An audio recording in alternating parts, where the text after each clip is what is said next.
بسم اللہ الرحمن الرحیم۔ 74واں یوم آزادی تمام اہل وطن کو مبارکباد پیش کرتا ہوں۔ یقیناً پاکستان ان 74 سال میں بہت سارے مسائل سے نکل کر یہاں تک پہنچا ہے۔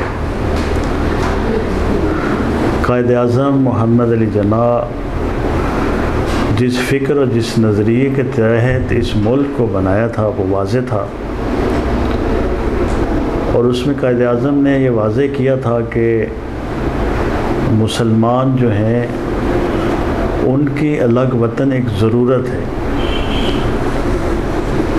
اور الگ وطن اس لیے حاصل کیا گیا تھا کہ یہاں پر مسلمان مکمل آزادی کے ساتھ شریعت محمدیہ صلی اللہ علیہ وآلہ وسلم پر عمل پیرا ہو سکیں، اور اس کے ساتھ ساتھ اس ملک میں بسنے والے دیگر مذاہب کے لوگ وہ بھی اپنے مذاہب کے مطابق اپنی زندگیاں بسر کر سکیں۔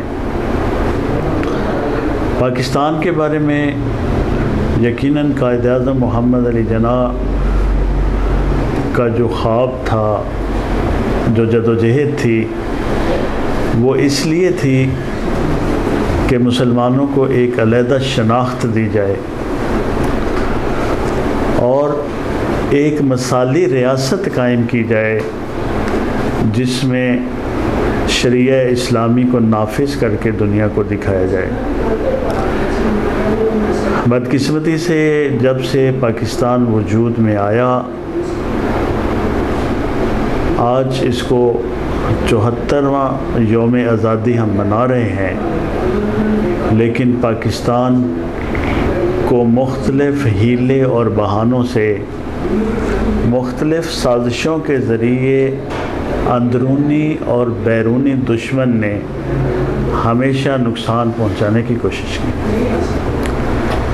جس کے نتیجے میں یقیناً ہم یہ بالکل باشگاف الفاظ میں کہہ سکتے ہیں کہ قائد اعظم اور علامہ اقبال کے جو تخیلات و خیالات تھے ان کو ہم پایہ تکمیل تک نہیں پہنچا سکے۔ آج پاکستان کی جو صورتحال ہے، ہمیں آج کے دن اس کو ریویو کرنے کی ضرورت ہے۔ 1947 میں اس پاکستان کو حاصل کرنے کے لیے ہزاروں جانوں کی قربانی دی گئی،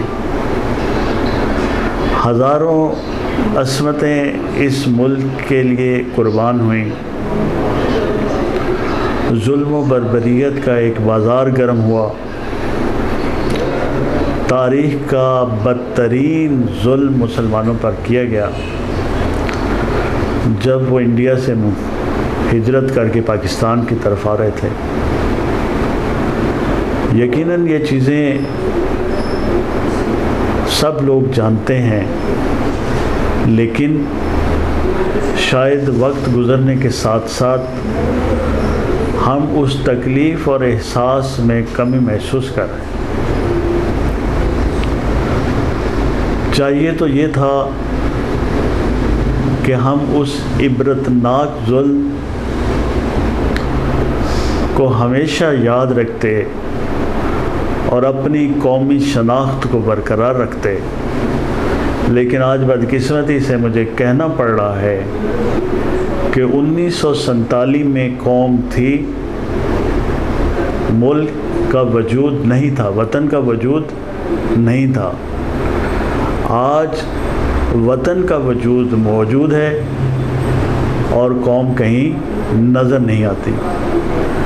ہم نے اپنے آپ کو محدود سوچوں سے محدود کر لیا، ہم نے اپنی وسعتوں کو اس طرح کم کر لیا کہ کبھی ہم صوبائی تعصبات میں الجھے ہوئے نظر آتے ہیں، کبھی ہم لسانی تعصبات میں الجھے ہوئے نظر آتے ہیں، کبھی برادری ازم کا عنصر جو ہے وہ غالب آ جاتا ہے، کبھی مذہبی تعصب کے رویے وہ سامنے آ جاتے ہیں، کبھی برادری کا جو تشخص ہے وہ ایک تقسیم بن جاتا ہے۔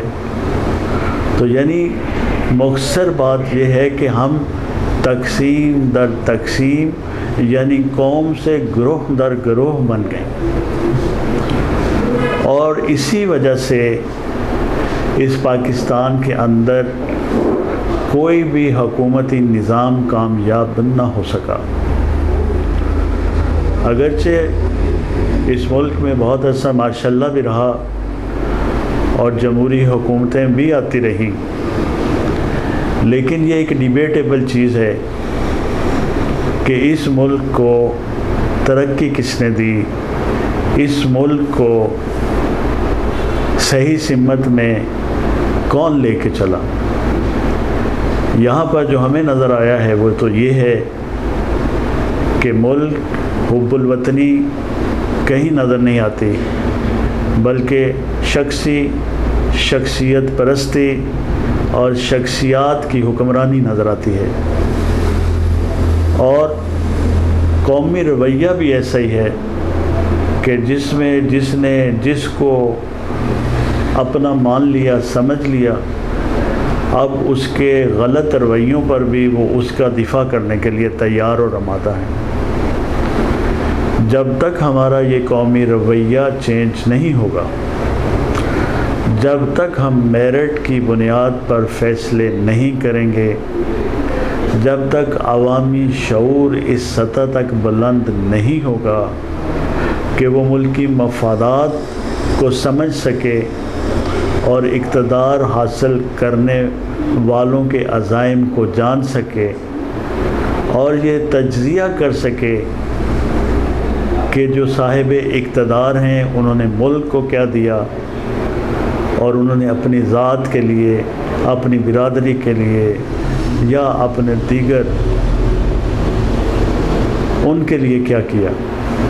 یقیناً اگر اس چیز کو ہم سمجھیں گے تو پاکستان میں آنے والے دنوں میں بہتری کی توقع کی جا سکتی ہے۔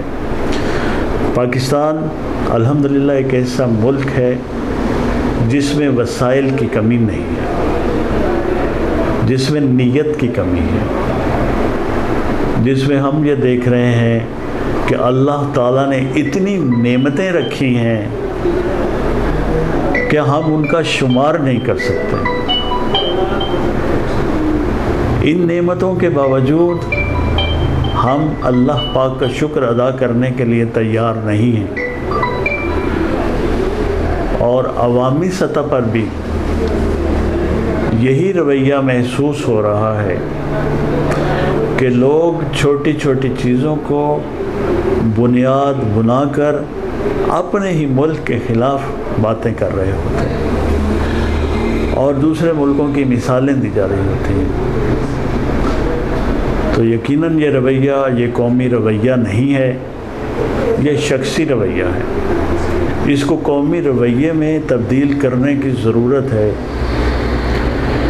قومی رویہ یہ ہے کہ اس ملک اور اس دھرتی سے ہمیں پیار کرنا ہے، اس کی ہر چیز کی ہم نے حفاظت کرنی ہے، اس کی صفائی ستھرائی کے ہم ذمہ دار ہیں، اس کی ترقی کے ہم ذمہ دار ہیں۔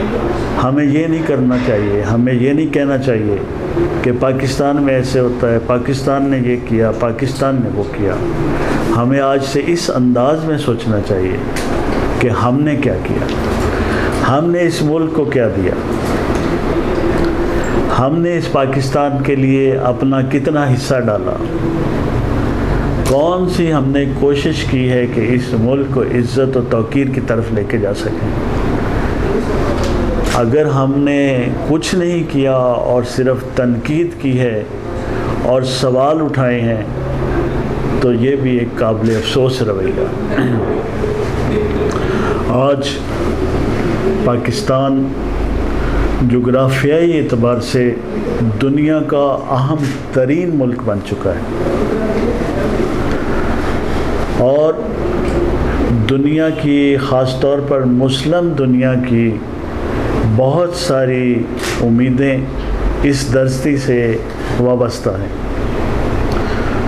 اور یہ ہمارے لیے انتہائی فخر کی بات ہے کہ الحمدللہ پاکستان ایک ایٹمی قوت ہے، ایک ایٹمی طاقت ہے۔ پاکستان میں ٹیلنٹ موجود ہے، پاکستان میں وسائل موجود ہیں، لیکن ہمیشہ دشمنوں کی سازشوں نے پاکستان کی ترقی کی راہ کو روکا ہے۔ آج آئیے اس 74ویں یوم پاکستان کے موقع پر ہم عہد کریں کہ اب ہمیں پاکستان کو کچھ دینا ہے۔ پاکستان نے ہمیں بہت کچھ دیا ہے۔ پاکستان نے سب سے بڑی بات ہمیں شناخت دی ہے۔ دنیا میں ہماری شناخت ایز اے پاکستانی ہے، اور یہ ہمارے لیے ایک عزت اور فخر کی بات ہے۔ آج آئیے سوچیں اس پاکستان کو ہم نے کیا دینا، اس پاکستان کو ہم نے کیا دے سکتے ہیں۔ یقیناً اگر ہم اپنی ڈیوٹیز، اپنے کام ایمانداری سے انجام دیں تو یہ پاکستان کی بہت بڑی خدمت ہوگی۔ اگر ہم رشوت اور دیگر ایسی ہی خرافات سے محفوظ ہو جائیں تو یقیناً یہ پاکستان کی ایک بہت بڑی خدمت ہوگی۔ اگر ہم اپنے پاکستانیوں کو وہی چیز فروخت کریں جس کے ہم پیسے وصول کر رہے ہیں تو یہ پاکستان کی خدمت ہوگی۔ آج اگر ہم ادویات، کھانے پینے کی اشیاء میں جعل سازی نہ کریں تو یہ بھی ایک پاکستان کے لیے عظیم خدمت ہوگی۔ پاکستانیوں کی صحت کا خیال رکھا جائے، یہ بھی ایک پاکستان کے لیے عظیم خدمت ہوگی۔ آج اگر ہم اپنے اثر رسوخ کو استعمال کر کے میرٹ کی دھجیاں نہ بکھیریں تو یقیناً یہ بھی پاکستان کی ایک خدمت ہوگی۔ آج اگر ہم پاکستان کے اندر تعصبات کو ختم کرنے کا اعلان کریں، ہماری محبت کا واحد وہ جملہ، وہ لفظ پاکستان ہونا چاہیے، اس میں کوئی تخصیص نہیں ہونی چاہیے کہ یہ کس علاقے سے ہے، کس صوبے سے ہے، کس برادری سے ہے، کس مذہب سے ہے، کس مسلک سے ہے۔ آئیے ان تقسیموں سے باہر نکل کے پاکستانی بنیں۔ آج ہم پاکستانی بنیں گے اور پاکستان کو یہ سب کچھ دیں گے تو یہ ایک عظیم و شان ملک بنے گا، اور انشاءاللہ ایک دن ضرور آئے گا۔ اس میں کوئی شک نہیں ہے کہ نوجوان ہوتے ہیں کسی بھی قوم و ملت کا سرمایہ، اور پاکستانی نوجوان بہادر نوجوان ہیں۔ میں سب سے پہلے تو اپنی پاک افواج کے جوانوں اور دیگر ہمارے جو سیکورٹی کے ادارے ہیں ان کے جوانوں کو خراج تحسین پیش کرتا ہوں کہ دشمن کی ہزارہا سازشوں کے باوجود انہوں نے اپنی آنکھیں کھلی رکھیں اور دشمن کی ہر سازش کو اپنے سینے کے اوپر گولی کھا کے ناکام بنایا۔ تو یقیناً یہ قابل تحسین ہے اور ان کو ہم سلام پیش کرتے ہیں۔ پاکستان کے تمام شہداء کو، خواہ ان کا کسی سیکورٹی ایجنسی، ادارے، سول سرونٹ یا عام پاکستانی شہری جن کو بے گناہ طور پر مارا گیا، سب کو سلام پیش کرتے ہیں۔ اور یقیناً پاکستان کے نوجوانوں کے اوپر اب یہ ذمہ داری ہے کہ قائد اعظم اور علامہ اقبال نے جو ایک وطن کا خواب دیکھا تھا وہ اس کو پایا تکمیل تک پہنچانے کے لیے، اس عہد کو عہد وفا کرنے کے لیے آج کا نوجوان پہلے سے زیادہ اویئر ہے، آج کا نوجوان پہلے سے زیادہ بیدار ہے، اور ہم یہ سمجھتے ہیں کہ آج کا نوجوان پاکستان کے مسائل کو بخوبی سمجھتا ہے اور ان سے نپٹنے کی صلاحیت رکھتا ہے۔ انشاءاللہ پاکستان کے نوجوان آگے بڑھ کر اس ملک کی تقدیر سنواریں گے، اور انشاءاللہ یہ ملک ایک دن دنیا میں مثالی ملک قرار پائے گا۔ پاکستان زندہ باد۔